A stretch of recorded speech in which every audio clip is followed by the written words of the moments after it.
2099 ভবিষ্যতের বাংলাদেশ। 2099 সালের বাংলাদেশ। ঢাকা, চট্টগ্রাম, সিলেট সব শহরই এখন স্মার্ট সিটি। রাস্তায় ধুলো নেই, জ্যাম নেই। উপরে উঠছে হাজার ড্রোন। বাড়িগুলো তৈরি হচ্ছে বিশাল 3D প্রিন্টার দিয়ে। উত্তরায় থাকে আয়েশা হাসান। তার দিন শুরু হয় একটি বাংলা ট্রান্সলেশন ইয়ারবাড দিয়ে। এটি পড়লেই বিশ্বের যে কোনো ভাষা মুহূর্তেই বাংলায় রূপান্তর হয়। বাংলাদেশ এখন গ্লোবাল কানেকশনের দেশে পরিণত। উত্তরা থেকে গুলশান আগে 1 ঘণ্টা, এখন লাগে মাত্র 2 মিনিট।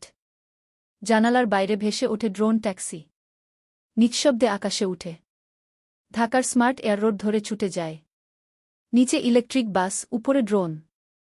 পুরো শহর যেন ভবিষ্যতের সিনেমা। গুলশানের ফিউচার টেক সেন্টারে হাওয়ায় ভাসে বড় বড় হোলোগ্রাম স্ক্রিন।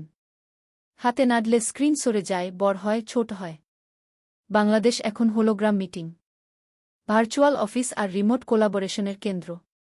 বিকেলে আয়েশা দেখে মিরপুরের 3 প্রিন্টেড হাউজিং প্রজেক্ট, যেখানে পুরো বাড়ি তৈরি হয় বালু, সিমেন্ট আর তরল কংক্রিট দিয়ে। মাত্র কয়েক ঘণ্টায়। সস্তা, দ্রুত, পরিবেশবান্ধব। বাংলাদেশে এখন সবার জন্য স্মার্ট হাউজিং। একটি বাড়ির রান্নাঘরে চলে ফুড 3D প্রিন্টার। মাত্র কয়েক মিনিটে চাপ দিলেই তৈরি হয়ে যায় ফুচকা, বিরিয়ানি বা রুটি। খাবার এখন পরিষ্কার, দ্রুত এবং ডিজিটালভাবে প্রিন্টেড। বাংলাদেশে এখন প্রতিটি জায়গায় রোবট। ডেলিভারি রোবট, শিক্ষা robot, nurse robot, traffic robot, police robot, এমনকি ঘরকাজের রোবটও। এরা শহরকে করে তুলছে নিরাপদ, দ্রুত এবং সুসংগঠিত। আয়েশার বাসায় আছে ব্যক্তিগত রোবট নোভেবেড 2099। নবী রান্না করে, কাপড় ধোয়ে, ঘর পরিষ্কার করে, নিরাপত্তা দেখাশোনা করে এবং ঘরের সব কাজ স্মার্টভাবে সামলায়।